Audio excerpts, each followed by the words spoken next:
은혜 받으실 성경 말씀을 봉독해 드리겠습니다. 민수기 17장 10절 말씀을 봉독하겠습니다. 여호와께서 또 모세에게 이르시되 아론의 지팡이는 증거궤 앞으로 도로 가져다가 거기 간직하여 패역한 자에 대한 표징이 되게 하여 그들로 내게 대한 원망을 그치고 죽지 않게 할지니라. 아멘. 임마누엘 성가대 찬양과 니시 오케스트라 연주가 있은 후 연합성결신학교 총장이신 정구영 목사님께서 언약궤 5번째 말씀 증거해 주시겠습니다. 아멘.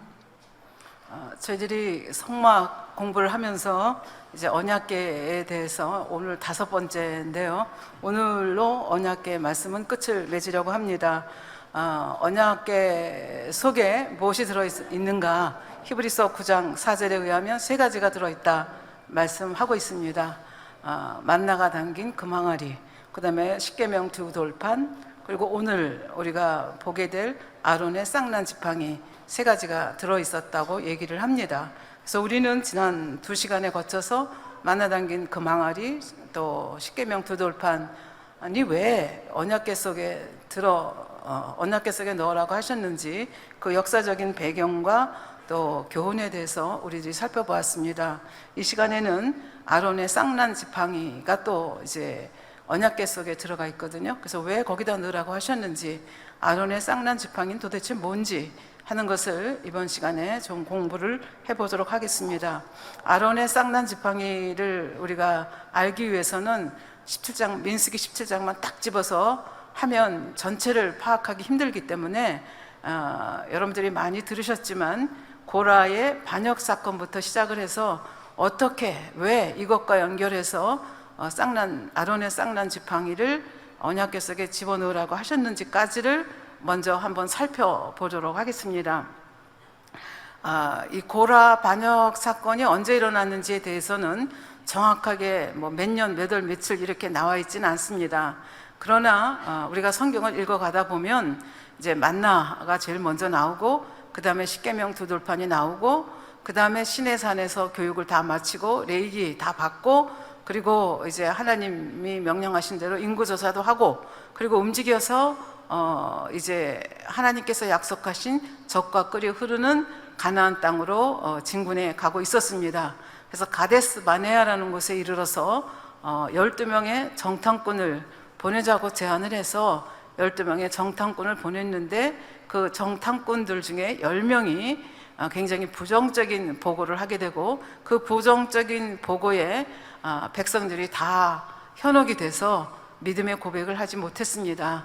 그리고 새롭게 두령을 세워서 애굽으로 돌아가자 할 정도까지 사태가 심각하게 되었습니다. 그래서 하나님께서는 이 백성들이 정말 10번이나 나에게 이렇게 불순종했다고 말씀하시면서 하나님께서 참으실 수 있을 만큼 참으셨기 때문에 이 백성들이 이대로는 젖과 꿀이 흐르는 땅에 들어갈 수가 없다. 그들이 40일간 정탐한 그 하루를 1년으로 삼아서 40년간 연단을 받고 그 후에야 들어가겠다, 이런 말씀을 하셨고, 그리고 나서 얼마 안 있다가 이 고라 사건에 대한 기록이 나옵니다. 그래서 가데스 바네아 사건이 일어나고 바로인지 아니면 그 중간쯤인지 아니면 말기인지 우리는 알지 못하지만, 여하간 가나안 땅에 들어가는 것이 잠시 동안, 잠시라는 게 한 40년이죠. 40년 동안 유보된 상황 속에서 고라가 반역을 일으키게 됩니다. 그래서 여기서 고라 혼자 반역을 일으킨 것이 아니라 고라가 제1원인 제공자입니다. 제일 중요한 인물로 등장을 하게 되고, 그 다음에 여기에 또 동조하는 무리들이 있게 됩니다. 그래서 이들은 왜 반역을 일으켰는지, 그리고 이들이 일으킨 반역은 지금까지 조금 불평하고 이러던 거하고는 굉장히 종류가 다릅니다. 굉장히 조직적이고 또 여기에 호응하는 사람들도 많고, 그래서 거의 흔들릴 정도로 하나님이 개입하시지 않으면 큰일 날 만큼 그렇게 엄청난 반역 사건이었다라고 하는 것을 우리는 성경을 통해서 볼 수가 있습니다. 그렇다고 하면 이 고라가 제1원인 제공자라고 했는데, 고라는 도대체 어떤 사람이고 왜 이런 반역을 일으켰을까 하는 것을 우리가 성경을 통해서 찾아볼 수가 있습니다. 모세, 아론이 이제 그 출애굽의 제일 중요한 리더가 지도자가 모세이고 그 다음이 이제 대제사장이 되는 아론입니다. 그리고 이 모세와 이 고라는 모세, 아론과 친사촌간입니다. 그러니까 같은 레위 지파에 속해 있는 그런 사람들이라고 볼 수가 있겠습니다. 그러면 고라가 하던 일이 뭔가, 고라 자손들이 레위 지파로서 무슨 일을 하도록 명령을 받았는가 하는 것입니다. 우리가 성막을 공부하면서 성막은 포터블, 그러니까 해체했다가 또 이렇게 다시 만들었다가, 그러니까 그 구름 기둥이 움직이는 곳마다, 하나님이 인도하시는 곳마다 구름 기둥이 움직이지 않으면 거기서 요하고, 그다음에 구름 기둥이 움직이면 또 다른 곳으로 움직이고, 이런 상태였기 때문에 고정된 성전이 아니었습니다. 언제든지 해체하고 또 다시 만들 수 있는 건 성막이었습니다. 그래서 해체를 하다 보니까 우리는 지금 지성소, 성소, 그 다음에 전체적인 거는 첫째 시간에 여러분하고 했죠. 그래서 거기에 제일 중요한 성물들이 있습니다. 지성소에 들어있는 것이 지금 우리가 공부하고 있는 언약궤입니다. 언약궤가 어떤 면에서 하나님의 임재를 상징하기 때문에 제일 중요한 성물이다, 그렇게 볼 수가 있겠고, 그 다음에 이제 지성소로 나오게 되면 떡상이 있고 분향단이 있고 금등대가 있습니다. 그리고 나오게 되면 이제 물두멍이 있고 번제단이 있죠. 그런데 지금 말씀드린 이것들은 굉장히 중요한 그러한 성물이기 때문에 수레로 실어 나른다든지 하지 못하게 하셨습니다. 고라와 그의 자손들이 이것을, 제사장들이 그 싸는 방법, 또 나중에 말씀드리겠지만 싸는 방법이 있습니다. 그래서 그 방법대로 다 싸서, 번제단은 번제단대로, 언약궤는 언약궤대로 싸서 이걸 어깨로 메어서 구름 기둥의 그 인도함을 따라 메어 가게 되어 있습니다. 그러니까 고라 자손은 그 성막 중에서도 제일 중요한 성물들을 어깨로 나르는 그 사명을 맡은 그런 자들이었습니다. 그런데 그렇게 중요한 일을 맡은 고라가 왜 반역을 일으키게 되었는가 하는 것이 이제 우리가 성경 여러 곳을 통해서 알 수가 있습니다. 민수기 16장 3절에 보면 그들이 모여서 모세와 아론을 거스려 그들에게 이르되 너희가 분수에 지나도다. 회중이 다 각각 거룩하고 여호와께서도 그들 중에 계시거늘 너희가 어찌하여 여호와의 총회 위에 스스로 높이느냐. 우선은 모세와 아론이 스스로 자기들을 높여서 백성들의 왕 노릇하고 백성들 앞에 제사장, 대제사장 노릇을 한다고 이 사람들이 생각을 했습니다. 그리고 이렇게 생각하게 된 중요한 이유 중에 하나는 아까도 말씀드렸지만 모세와 아론은 친사촌간입니다. 근데 모세는 출애굽의 지도자로서 이들이 볼 때는 왕 같은 역할을 감당하고, 아론은 대제사장으로 또 그의 자손들은 제사장으로서의 역할을 감당합니다. 근데 우리는 뭐야? 저들이 쌓아놓은 언약궤, 분향단 뭐 이런 거 어깨에다 메고 힘들게 다녀야 되잖아. 다 똑같은데, 내가 하라고 그러면 더 잘할 것 같은데 왜 저들에게는 저런 특권이 있는가 라는 생각. 특별히 고라는 레위 지파였기 때문에 그 제사장에 대한 것이 굉장히 강했던 것 같습니다. 왜 너희들만 제사장 하느냐, 나도 얼마든지 잘할 수 있다. 그래서 그 말씀이 여기에도 너희가 어찌하여 여호와의 총회에 스스로 높여졌느냐 하면서 너희가 분수에 지나도다. 회중이 다 각각 거룩하고 여호와도 그들 중에 계시거늘. 그러니까 너희만 거룩하냐? 여기 있는 한 사람 한 사람, 200만 명 한 사람 한 사람 다 거룩해. 그리고 너희 중에만 하나님이 계시느냐? 아니야. 우리들 중에도 하나님이 계셔. 그러니까 요즘 말로 하면 만인 제사장설. 너희만 왜 제사장 하냐? 우리도 할 수 있다. 우리가 다 거룩하다. 이런 생각을 가지고 있었기 때문에 이것이 반역의 단초가 됐다, 이렇게 볼 수가 있겠습니다. 그런데 고라만 이런 생각을 했으면 이 반역이 이렇게 커지지 않았겠죠. 근데 여기에 또 동조한 사람들이 있었습니다. 루벤 자손 중에 엘리압이라고 하는 사람이 있는데, 그 엘리압의 아들들인 다담과 아비람, 그리고 벨렛의 아들인 온이 여기에 동조를 했습니다. 그럼 우리는 왜 또 이 사람들이 이 고라의 이 반역에 동조했을까, 이런 생각을 하게 되는데, 이 루벤이 야곱의 12아들 중에서 장자, 제일 첫 번째 아들이라는 것을 염두에 두면 또 짐작을 대충 할 수가 있습니다. 그런데 여러분들이 창세기를 보면 그들의 조상인 루벤이 서모 비라와 통관하는 이런 일이 있게 됩니다. 그래서 이것이 아비가 보기에도 하나님이 보시기에도 합당하지 아니하였기 때문에 결국은 장자로서의 그 정통을 잊지 못하는 그런 단초가 됩니다. 그래서 그것이 늘 이 자손들의 입장에서 보면 모세는 레위 지파인데 저 왕 같은 저 자리에 우리 루벤 지파가 있어야 되잖아, 우리가 있어야 되잖아. 근데 왜 모세가 저렇게 왕 노릇해?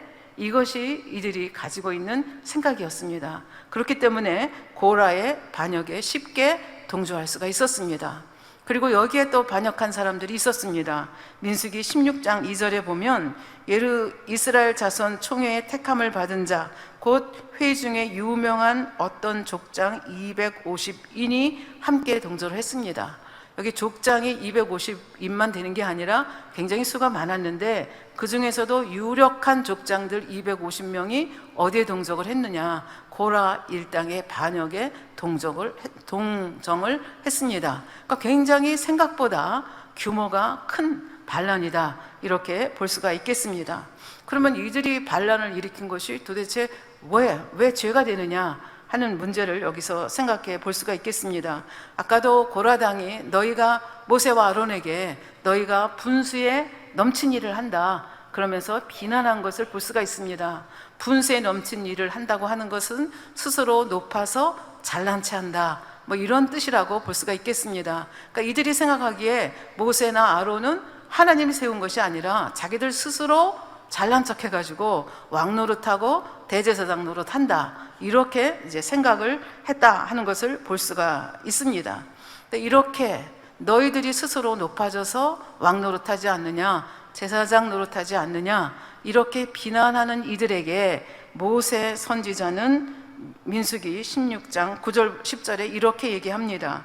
이스라엘의 하나님이 이스라엘 회중에서 너희를 구별하여 자기에게 가까이 하게 하사 여호와의 성막에서 봉사하게 하시며 회중 앞에 서서 그들을 대신하여 섬기게 하심이 너희에게 작은 일이겠느냐. 그러니까 고라와 그 자손이 하는 것이 하나님의 성물을 어깨에 메고 움직이는 거라고 했잖아요. 근데 그것이 작은 일이 아니라는 거예요. 그렇게 귀한 사명을 너희들한테 줬는데 너희가 그것을 작은 것으로 여기느냐. 10절에 하나님이 너와 내 모든 형제 레위 자손으로 너와 함께 가까이 오게 하신 것이 작은 일이 아니오늘 너희가 오히려 제사장의 직분을 구하느냐. 여기서 분명히 고라 일당이 그 반역을 한 이유가 제사장의 직을 자기들도 수행하고 싶어서, 특히 고라는 레위 지파니까 더하죠. 그렇게 해서 이 반역을 일으켰다 하는 것을 볼 수가 있겠습니다. 사실은 우리가 교회 일을 하다 보면 저처럼 이렇게 단에 서서 설교해서 눈에 띄는 직분도 있고, 또 어떤 분은 정말 뒤에서 아침에 일찍 오셔서 점심 국수를 말아먹게 하기 위해서 멸치 국물을 끓이는, 뜨거운 여름에도 추운 겨울에도 눈에 보이지 않는 곳에서 그렇게 봉사하시는 분들이 계십니다. 그래서 어떻게 보면 누구는 그렇게 눈에 띄는 직분을 가지고 있고 누구는 뭐 그렇게 했는데 억울하다, 그렇게 생각을 하겠습니까? 하나님께서는 그렇지 않다고 말씀을 하십니다. 각각 자기에게 하나님이 맡겨주신 사명이 있는데 그 사명이, 그것이 멸치 국물을 내는 일이든 단에서 설교를 하는 일이든 하나님 보시기에는 다 귀하고 귀하다는 것입니다. 중요한 것은 나중에 말씀드리겠지만 그것을 어떤 마음으로 수행하느냐. 아무리 설교를 하고 여기서 미사여구를 한다 할지라도 하나님이 기뻐하시지 않을 수도 있는 것이고, 국수 국물을 끓여도 하나님께서 보시기에 너무 귀하게 보실 수도 있다는 얘기가 되겠습니다. 그러니까 여기서 말씀드리는 것은 나에게 주어진 사명이 어떤 것이든지 그것을 귀하게 이제 여겨야 되는데, 고라 자손의 경우에는 그것도 상대적으로 봤을 때 상당히 귀한 직분임에도 불구하고 그 레위족 같은 지파에서 아론이 가지고 있는 그 제사장직을 탐내다가 결국은 그것이 열매로 나온 것이 반역이다, 이렇게 볼 수가 있겠습니다. 그래서 그 모세 선지자는 이런 이들에게 너희가 이걸 작은 일로 여기느냐 하면서 책망하면서 또 깨우쳐 주는 걸 볼 수 있습니다. 그 다음에 엘리압의, 그러니까 루벤의 자손인 엘리압의 또 아들들이 다단과 아비람이 반역을 일으켰습니다. 근데 그 자리에 없었기 때문에 모세 선지자가 다단과 아비람을 불러오라고 사람을 보냈습니다. 그런데 이들이 모세 선지자께서 오시라고 하십니다. 그렇게 얘기했더니 이들이 굉장히 좋지 않게 반응을 했습니다. 민수기 16장 12절에 보면 모세가 엘리압의 아들 다단과 아비람을 부르러 보내었더니 그들이 가로되 우리는 올라가지 않겠노라. 네가 뭔데 우리를 오라 가라 해? 모세의 권위에 대한 도전입니다. 모세의 권위에 대한 도전은 모세가 스스로 높아졌다고 생각하기 때문에 그렇게 한 거고, 그런 모세에 대한 도전은 모세 한 사람에 대한 도전이 아니라 하나님이 하신 섭리, 하나님이 세우신 것에 대한 도전이다, 이렇게 볼 수가 있겠습니다. 그러면서 이들이 얘기합니다. 지금 광야에서 굉장히 힘들잖아요. 그리고 지난 시간에 만나에 대해서 말씀드렸지만 솔직히 얘기하면 매일 만나 먹는 거 지겹지 않습니까? 우리 식당 지금 문은 닫았지만 우리 번역국에서 오늘도 또 닭고기예요. 다음 날 오더니 오늘도 또 닭고기예요. 나중엔 닭고기 냄새가 난다고 그러더라고요.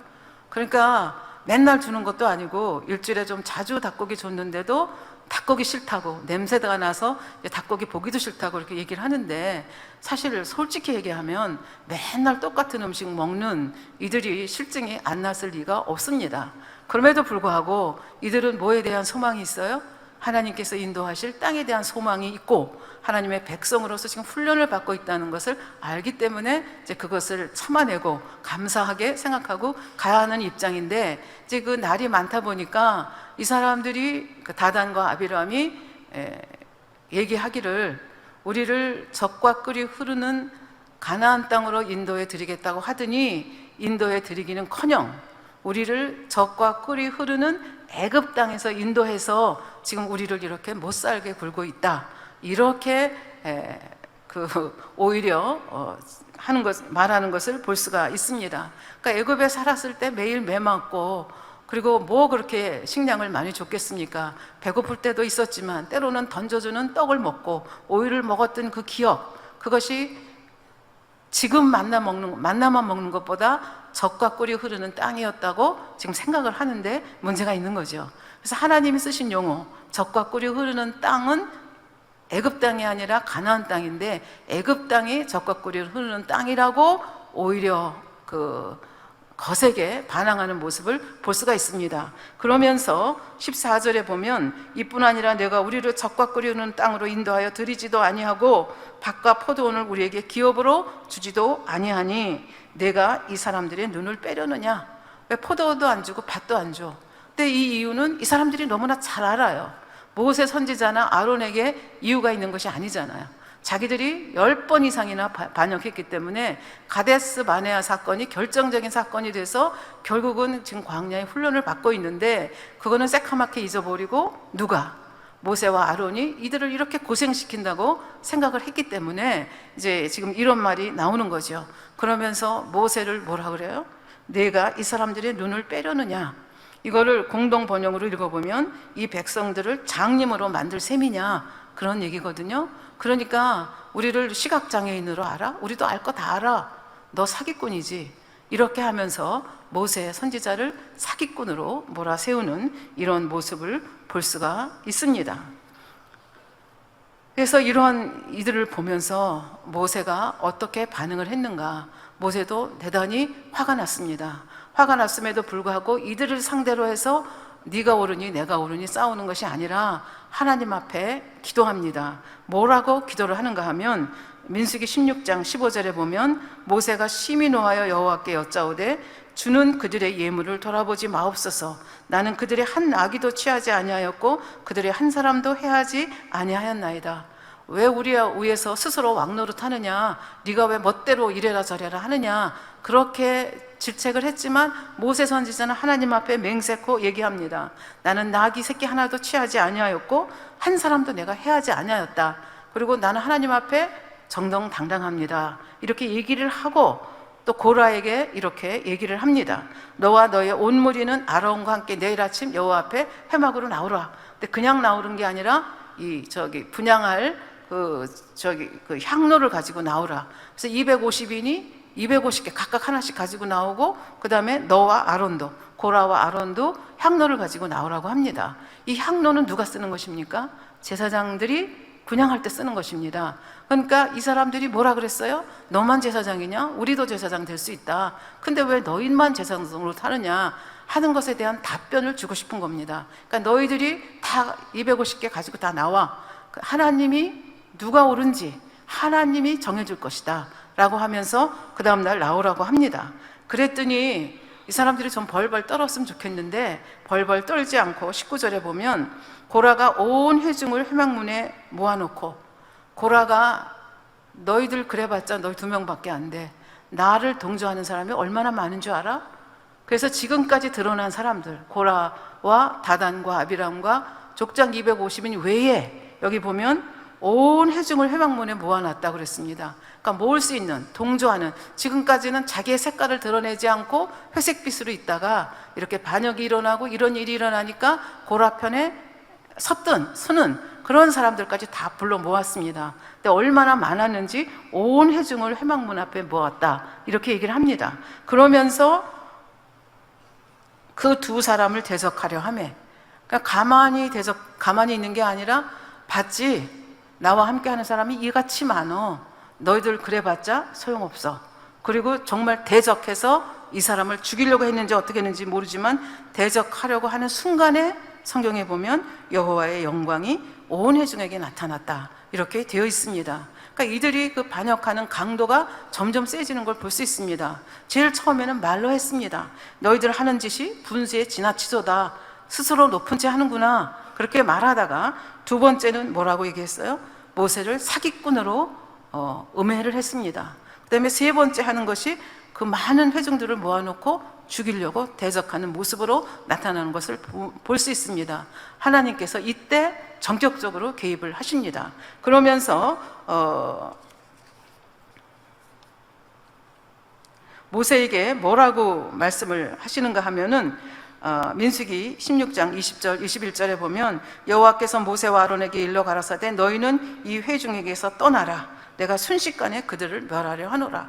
그러니까 하나님께서 이렇게 회중들을 모여 있고, 고라도 있고 다단도 있고 아비람도 있고 그 가족들도 있고 모세와 아론도 있잖아요. 근데 모세 아론 너희들만 다른 데로 가. 지금 나머지 너희들 둘을 제한 나머지는 내가 순식간에 멸해버리겠다. 이렇게 하나님께서 진노하셔서 말씀하시는 걸 볼 수 있습니다. 근데 모세는 우리 지난 시간에도 말씀을 드렸지만 하나님의 마음을 아는 자입니다. 하나님이 정말로 이 백성을 죽이고 싶어서 그러는 게 아니라 정말로 화가 나셨다는 걸 압니다. 그래서 정말 하나님의 그 마음을 아는 모세가 하나님 앞에 엎드립니다. 그리고 기도하지요. 그 두 사람이 엎드려 가로되 하나님이여 모든 육체의 생명의 하나님이여 한 사람이 범죄하였거늘 온 회중에게 진노하시나이까. 지금 한 사람은 누구예요? 모두가 다 알아요. 고라가 진범이라는 거, 제1 주동자라는 거 알아요. 근데 이 고라 한 사람 때문에 지금 여기 있는 이 수많은 사람을 다 죽이려 하십니까?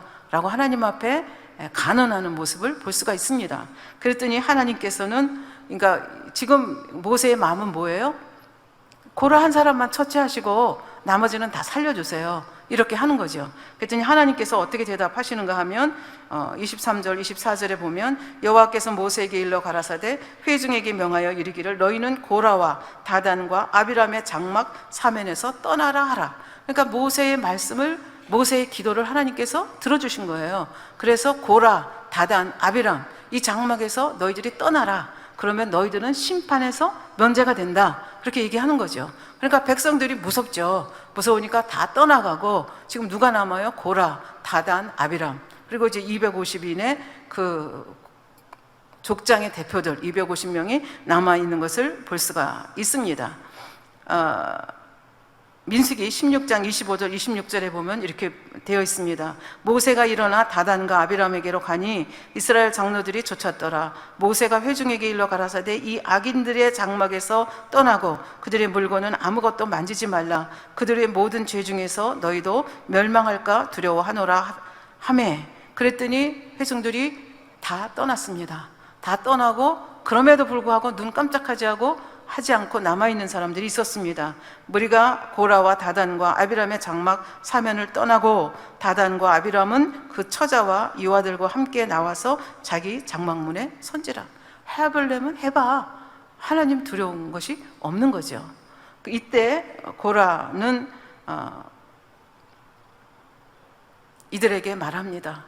만약에 정말 너희들이 얘기하는 것처럼 내가 사람의 세움을 받아서 내가 출애굽의 지도자가 되고 아론이 사람의 그 세움을 받아서 우리 마음대로 대제사장이 되었다고 한다면 하나님께서 이렇게 역사할 것입니다.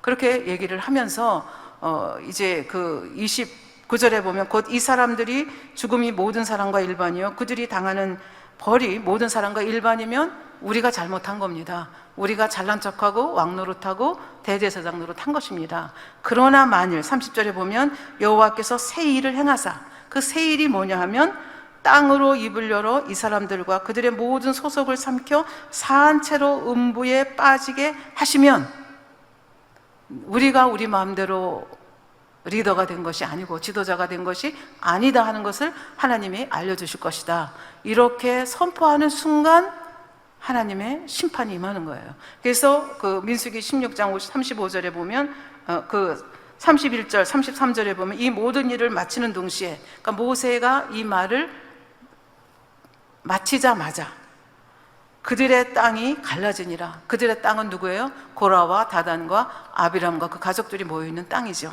갈라지니라. 땅이 그 입을 열어 그들과 그 가속과 고라에게 속한 모든 사람과 그 물건을 삼킴에 그들과 그 모든 소속이 사한 채로 음부에 빠지며 땅이 그 위에 합하니 그들이 총회 중에서 망하니라. 그러니까 모세 선지자가 말 선포한 그대로 되는 것을 볼 수 있습니다.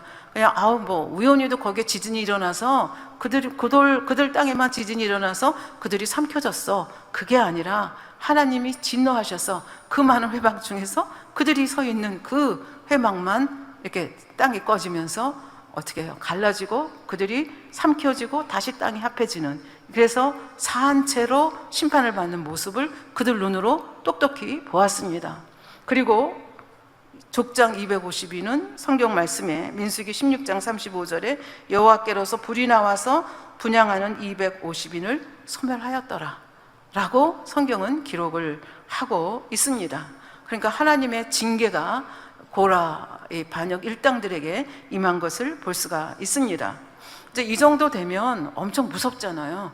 막 사람이 눈앞에서 생매장되고 250명이 불에 타 죽고 이런 걸 보면 정말 하나님 두려운 생각이 들어야 되는데, 이 사람들이 원래 그런 생각을 안 하고 있었고 고라나 그 일당의 그 말에 너무나 동조를 많이 했고, 그렇기 때문에 모세와 아론에게 와서 뭐라 그래요? 너희들 때문에 고라 일당들이 죽었고 250명이 저렇게 떼죽음을 당했어.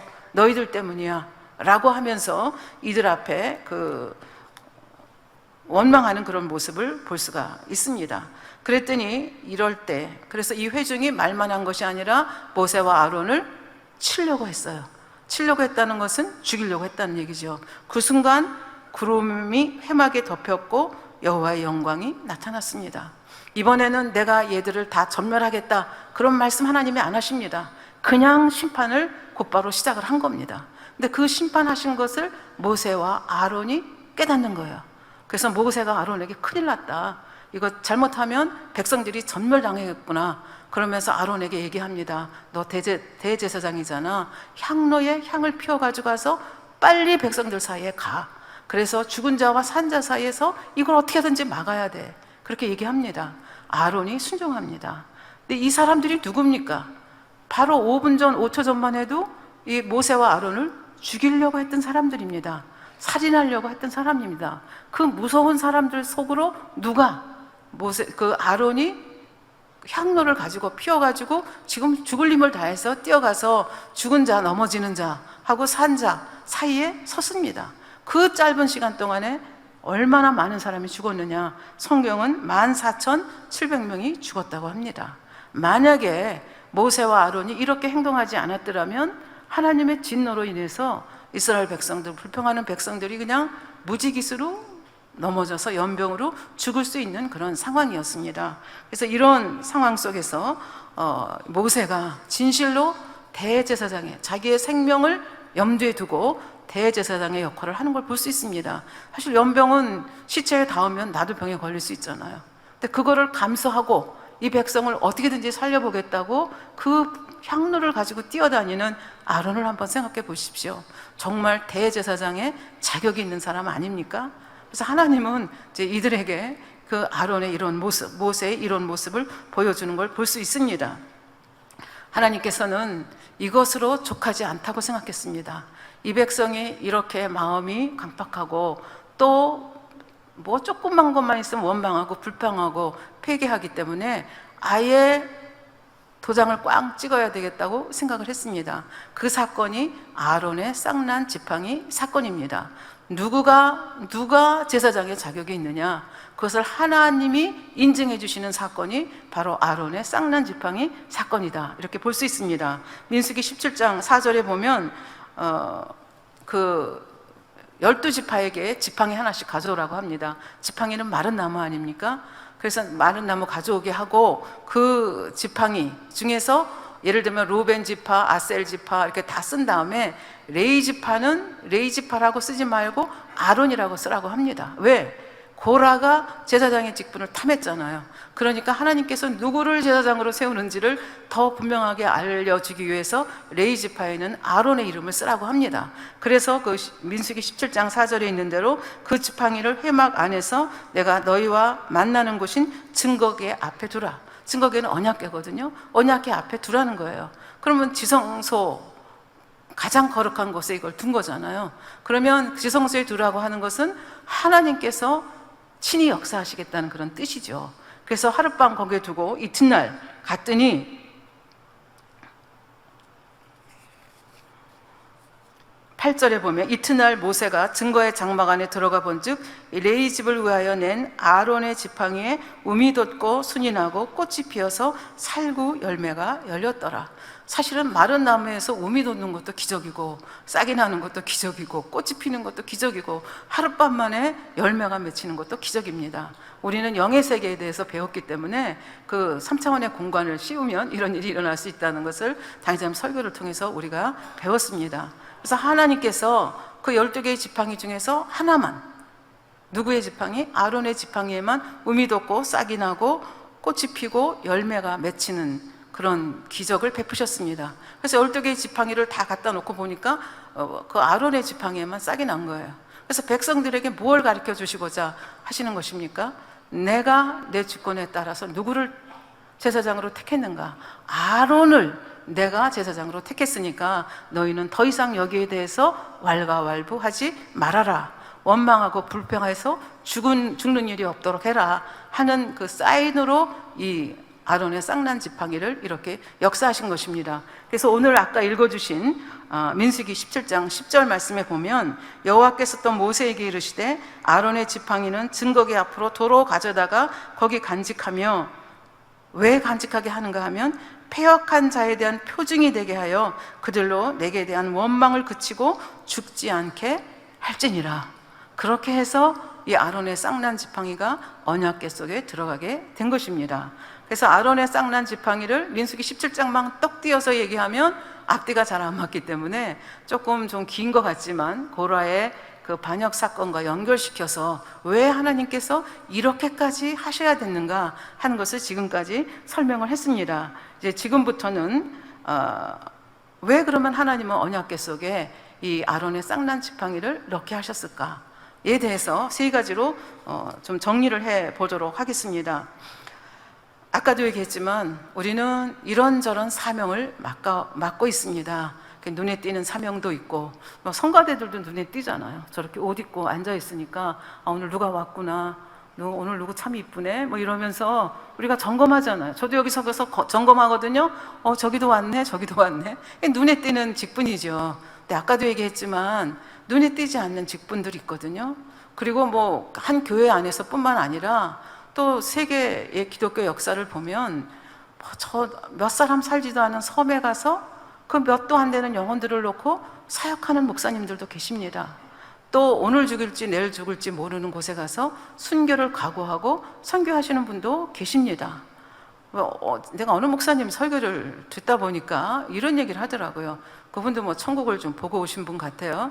천국에 가니까 너무너무 집이 근사한 집이 있는 거예요. 그래서 혹시 내 집 아닐까? 속으로 그렇게 생각을 하고 저 집은 누구의 집이냐고 물었더니 한국 어느 섬에 있는 목사의 집이다. 근데 그 목사가 그곳을 나오려고 몇 번이나 갈등했다.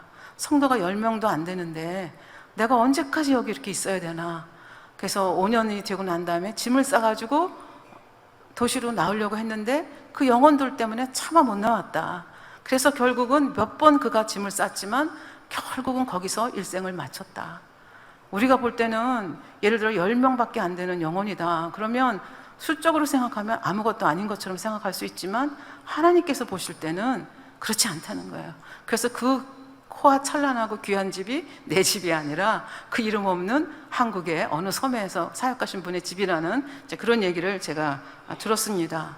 그래서 우리가 이렇게 사명을 감당하다 보면 이렇게 뭐 여러분들처럼 에어컨이 팡팡 나오는 교회에서 이렇게 편안하게 예배를 드리시는 분도 계시지만 어느 때는 땀이 절절 흐르고 또 사람들의 눈을 피해가면서 문을 꼭꼭 닫고 예배를 드리는 곳도 있습니다.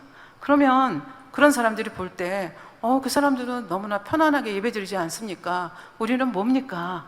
이런 생각을 할 수 있지만 막상 그분들은 그런 말 안 하는 거죠. 왜?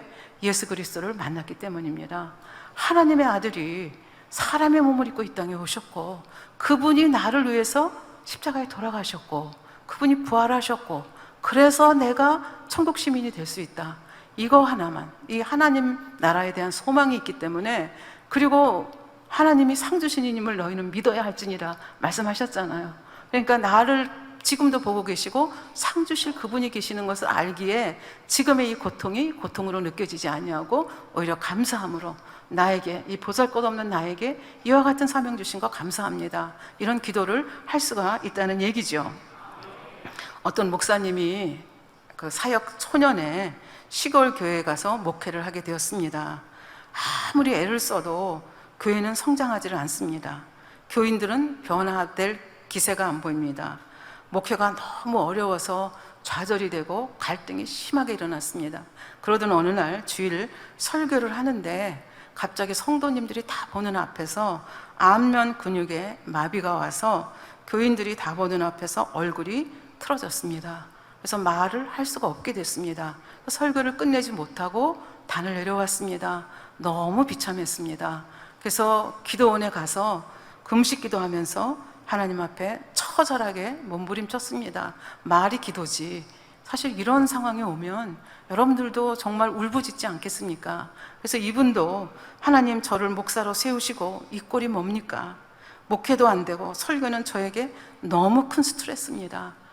사실 설교 안 하신 분들은 이 말 무슨 말인지 몰라요. 굉장히 스트레스가 많거든요. 그러니까 저도 이제 이 말이 이해가 되는데 너무너무 스트레스가 많습니다 하고 하루 외쳐도 소리가 응답이 없고 두 번 외쳐도 소리가 없고, 그런데 네 번째 되던 날 목요일 날 밤에 하나님의 음성이 마음으로 3번 들렸습니다. 근데 희한한 음성입니다. 귀 뚫린 종아, 귀 뚫린 종아, 귀 뚫린 종아. 여기서 확 오시는 분도 계시죠. 성경에 조금 해박하신 분은 귀 뚫린 종이 뭔지 출애굽기에 나오는 말씀이지 이렇게 아는데 아마 대부분의 분들은 모르실 겁니다. 출애굽기 21장 2절부터 6절에 보면 히브리 종에 대한 하나님의 율법이 나옵니다.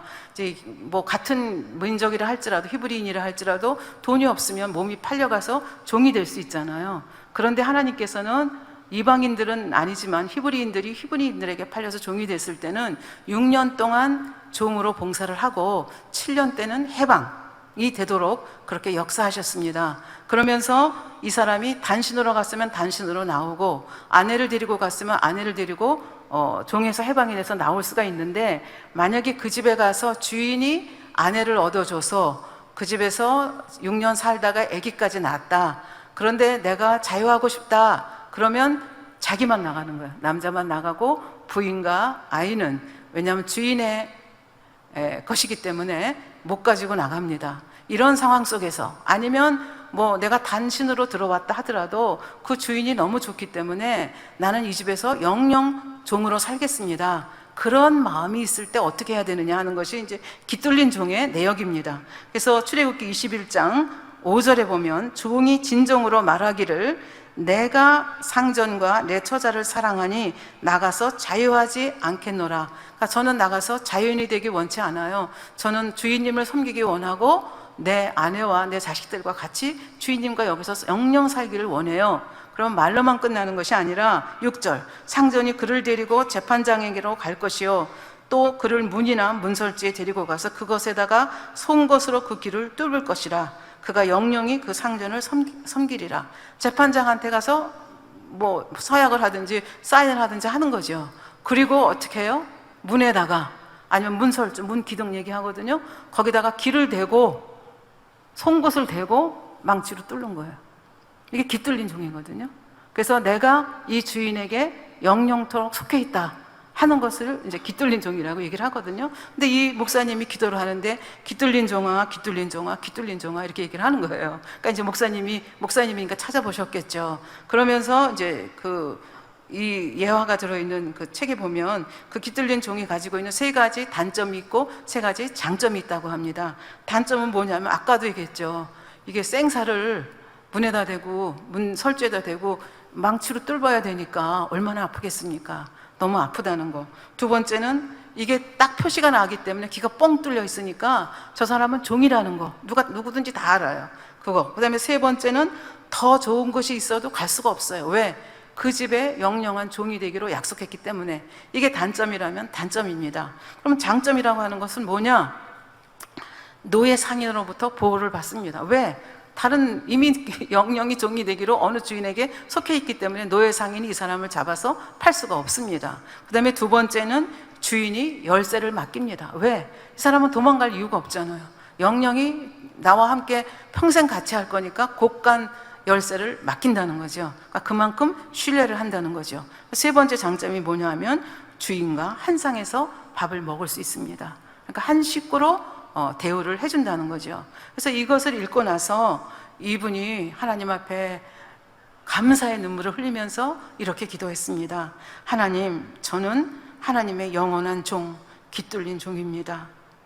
하나님이 저를 깃들린 종으로 받아주셔서 너무나 감사합니다. 그러니까 시골에서 부흥도 안 되는 시골에서 몇 명 안 되는 사람 데리고 변하지도 않는 사람들 데리고 사역하는 것이 지겨웠는데 이제 그게 아니라 나는 깃들린 종으로 하나님의 영영한 종이다 생각하니까 그것이 그렇게 힘들게 여겨지지가 않았다는 거죠. 그렇게 해서 이제 이분이 은혜를 받고 정말 우리는 누구의 깃들린 종이에요? 예수 그리스도가 우리를 사셨잖아요. 피값으로 사셨기 때문에 우리도 그 피값을 예수님이 제공했기 때문에 우리도 예수 그리스도께 깃들린 종들입니다. 그러니까 뭐 불평할 게 없겠죠. 어떤 사명이든지 하나님 나라와 관계해서 우리가 열심히 충성하면 되겠습니다. 두 번째는 같은 일에 종사하는 자들, 그러니까 고라 뭐 얘기하는 거죠. 같은 일에 종사하는 자들을 시기 질투하여 하나님의 나라를 해방하지는 않는지 우리를 돌아봐야 됩니다. 예를 들면 여기 구로동만에도 이렇게 만민중앙교회처럼 큰 교회도 있고 어떤 교회는 조그만 교회도 있고 어떤 교회는 뭐 중형 교회도 있고 여러 가지 교회가 있습니다. 그런 교회들이 있을 때 그 큰 교회에서 그 조그만 교회를 어떻게 생각하는지, 조그만 교회에서 큰 교회를 어떻게 생각하는지, 어떻게 생각하면 서로 시기하고 질투해야 될 사이가 아닙니다. 우리는 이 세상이라는 험한 파도 속에서 같은 배를 타고 가는 사람들입니다. 큰 교회 사람도 그렇고 작은 교회 사람도 그렇습니다. 그러니까 사실은 우리는 동역자인데 그 동역자가 사실은 서로 시기하고 질투해서 죽이지 못해서 안달하고 뭐 이렇게 저렇게 하는 거, 이것이 하나님 보시기에 얼마나 합당하지 못하겠느냐 하는 얘기고, 그럼 우리는 어떻게 해야 되겠느냐 하는 얘기인데요. 이것도 한 예화를 들어서 여러분께 소개를 하도록 하겠습니다. 미국 로스앤젤레스의 한 거리에 새로 개척한 작은 교회가 있었습니다. 이 교회 이름은 Church on the Way, 뭐 그냥 뭐라고 해석을 해야 될지 모르겠는데 하여튼 오순절 계통의 교회인데, 해필이면 저 맞은편 쪽에 조금 올라가면 큰 교회가 있었습니다. 미국에서도 주일학교를 잘하기로 소문이 난 10대 교회 중에 하나인 제1 침례교회, The First Baptist Church가 거기 있었습니다. 그런데 이 교회가 얼마나 컸는지 그 자기 교회로, 조그만 자기 교회로 오고 가기 위해서는 그 교회 앞을 지나가야 되는데, 그 교회 앞에 이 교회가 얼마나 큰지 신호등이 4개나 있는 거예요. 그래서 이 작은 교회 목사님은 부흥되지 않는 자기 교회를 보면서 정말 시샘이 난 거예요. 나는 뭐야?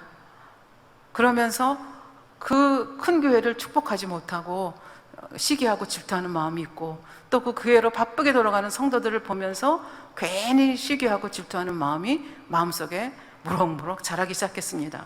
그런데 어느 날인가 가만히 기도하다가 그런 자신의 모습을 발견하고, 내가 얼마나 옹졸한 사람인가. 저 교회는, 저 First Baptist Church는 내 교회하고 경쟁하는 경쟁 상대가 아니야. 우리는 같은 배를 탄, 말하자면 하나님 나라를 같이 확장해야 될 사람인데 내가 지금 무슨 생각을 하고 있는 거야. 그런 생각을 하면서 이 조그만 교회, 새로 개척한 이 교회 목사님이 기도를 바꾸기 시작했습니다. 그래서 그 4개의 신호등을 지나면서 그 교회를 보면서, 하나님 저 교회를 저렇게 축복해 주셔서 감사합니다. 성도들이 바쁘게 들어가는 걸 보면서 저 성도들을 축복해 주세요. 저 교회를 통해서 하나님 나라가 더욱 확대되도록 도와주세요. 이제 그렇게 기도를 하면서, 그렇다고 해서 그 기도만 할 수가 없지 않습니까? 그러니까 자기 교회로 돌아와서 내 교회도 부흥해야 되겠는데 어떻게 해야 될까 생각하다가, 이 교회는 100명이 앉을 수 있는 의자를 놓고 있었는데 예를 들어서 거기에 한 20명밖에 오지 않습니다. 그러니까 80석이 비어 있죠. 근데 시기하고 질투하는 마음을 버리고 나서 이분이 한 것이 있습니다. 매주 토요일 날마다 그 20개 빼놓고, 성도들이 나오는 의자 빼놓고 80개의 의자에 전도해야 할 대상자의 이름을 하나씩 써서 올려놓고 계속 기도하는 겁니다. 80번 기도하겠죠? 그렇게 하기를 매 토요일마다 하기 시작했습니다. 그랬더니 하나님께서 긍휼히 보셔서 그 얼마 지나지 않아서 그 교회의 자리가 모두 차게 되었습니다. 그런 이것으로 만족하지 아니하고 의자를 이번에는 200개를 놨습니다. 그리고 나머지 100개 또 똑같이 역사를 그렇게 기도를 하게 된 거죠. 그래서 결국은 몇 년 후에 이 교회도 수천 명의 교회로 발전을 하게 됐고, 그 다음에 저 교회, 저쪽에 있던 그 제1 침례 교회는 더 부흥이 돼가지고 더 큰 곳으로 교회를 지어가면서 이 교회에게 우리 교회를 인수해달라. 그래서 자기가 그렇게 그 흠모의 눈길로 바라보던, 때로는 시기하던 그 교회가 자기 교회가 돼서 결국은 하나님 나라가 확장이 됐다 하는 실화를 제가 책에서 읽었기 때문에 여러분께 말씀을 드립니다. 그리고 마지막으로 우리가 아까도 말씀드렸죠. 사명이 크냐 적으냐 하는 것은 인간의 관점에서 보는 것뿐입니다. 하나님께서 볼 때는 사명이 큰 것도 없고 적은 것도 없습니다. 그 사명을 얼마나 하나님의 마음으로 사명을 감당하느냐 하는 것이 하나님께서 계산하는 계산 방법입니다. 예를 들어서 영국의 런던의 캔터베리 교회에 니콜라스라고 하는 집사님이 있었는데, 이 집사님은 17살부터 그 교회에 사찰로 있었습니다. 그러니까 교회 청소도 하고 심부름도 하고, 또 하나 맡은 것이 그 시간에 맞춰서 교회에 종을 치는 일이었습니다. 지금은 교회에 종 치는 일이 없는데요, 제가 한 고등학교 때까지만 해도 아침 새벽이 되면 새벽 기도 하라고 종소리, 교회에서 종치면 저희가 꿈결같이 그 소리를 들었던 기억이 나거든요. 그리고 주일이면 대예배 때도 종치고, 그래서 지금이 몇 시구나 우리도 대충 짐작을 하던 때가 있었는데, 여기도 아마 그 정도 됐던 때 같아요. 그래서 이 사람이 얼마나 정확하게 정해진 시간에 종을 쳤는지 런던 시민들이 이 교회에서 치는 종소리에 시계를 맞췄다는 이제 그런 전설이 있을 정도입니다. 이렇게 충성하니까 하나님께서 그 가정을 축복하셔서 2 아들이 있었는데, 한 아들은 캠브리지 대학의 교수가 되고 한 아들은 옥스퍼드 대학의 교수가 됐습니다. 그러니까 이렇게 이제 세상적으로 출세를 한 거죠. 아버지 앞에 얘기합니다. 아버지 이제 쉬실 만한 나이도 되셨으니까 이제 그만 쉬시죠. 그랬더니 아버지가 아니야, 나가 끝까지 이 일을 해야 돼. 그렇게 해서 언제까지 했느냐? 76세가 됐습니다. 이제는 노환으로 이제 세상을 떠날 날이 가까웠는데, 그날도 이제 노안으로 누워 계시다가 종 치는 시간이 된 거예요. 예를 들어서 11시가 되니까 아버지가 뻘떡 일어나가지고 옷을 갈아입고 그리고 종 치는 데 가서 종을 치다가 예를 들어서 20번 쳐야 되는데 한 10번쯤 치고 사망을 한 거예요. 그래서 이 소식이 누구한테까지 전해졌는가 하면 그때 당시에 영국의 엘리자베스 여왕에게 전해졌습니다. 여왕이 이 소식을 듣고 너무 감동을 받았습니다. 그래서 어떤 조치를 취했는가? 이 니콜라이 집사님을 17살부터 집사 노릇을 한 이 니콜라이 집사님을 영국 황실 모지에 그를 안치를 했습니다. 그리고 그의 가족들을 귀족으로 대우해 주었습니다. 그리고 장례식 날 모든 상가는 문을 닫았습니다. 시민들은 그날 하루 일을 하지 않고 그의 죽음을 애도했습니다. 심지어 유흥주점도 문을 열지 않았습니다.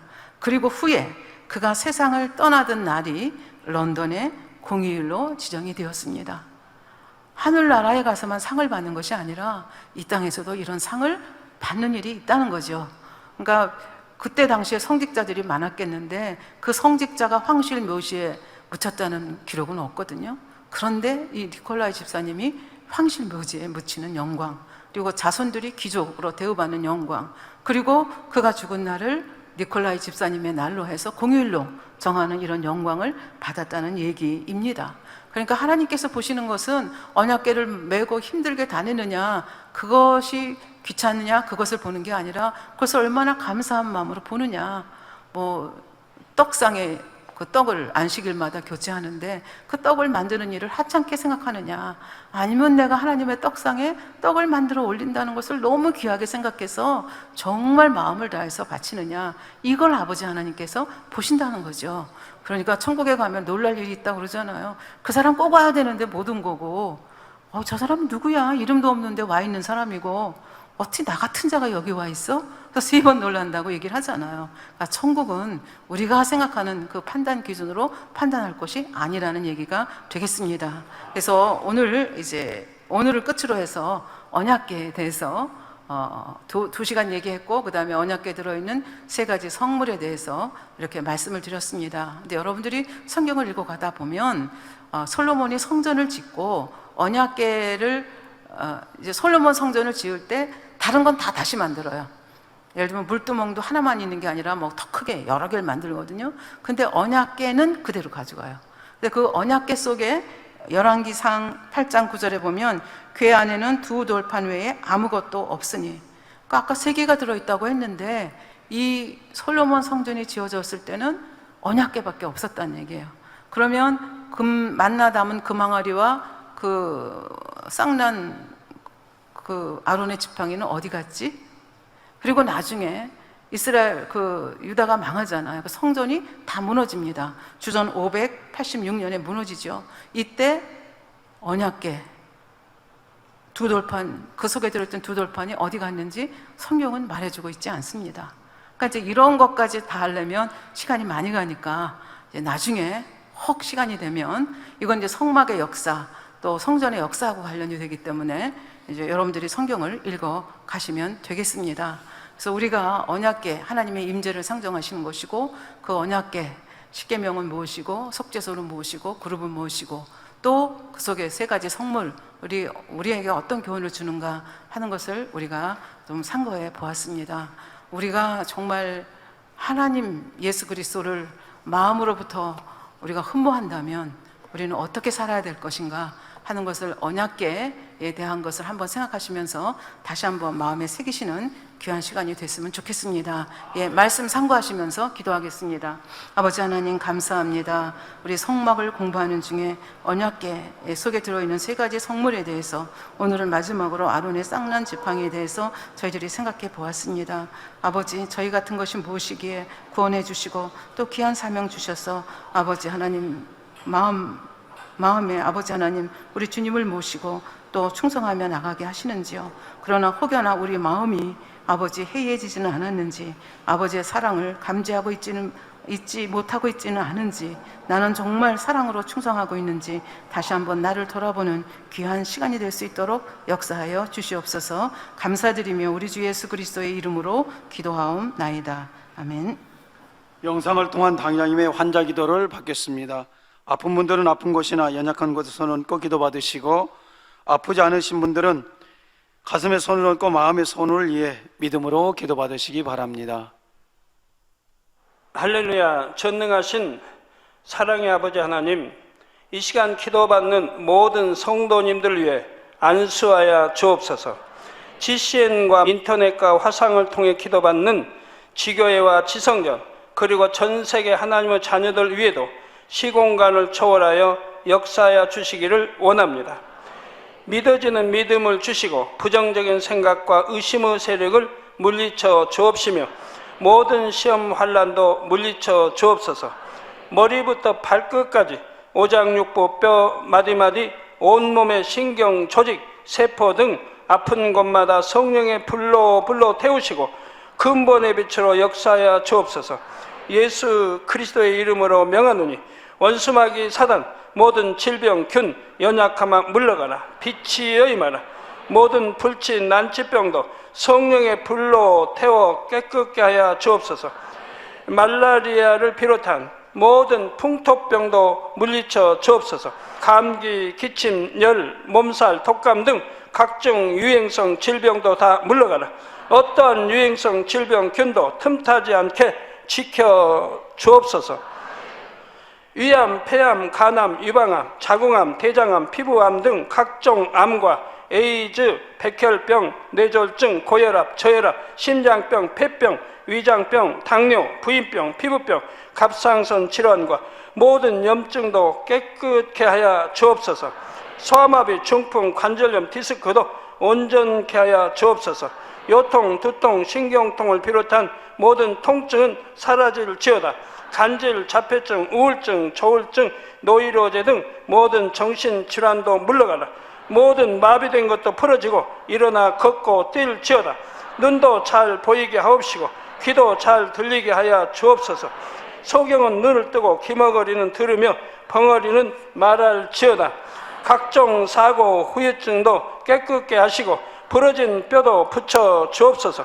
화상 입은 것도 온전케 하옵시고 화기암 물러가라. 열도 물러가라. 아버지 흉터 나지 않게 역사해 주시기 원합니다. 마약을 비롯하여 각종 약물과 독극물 중독도 깨끗함을 입을지어다.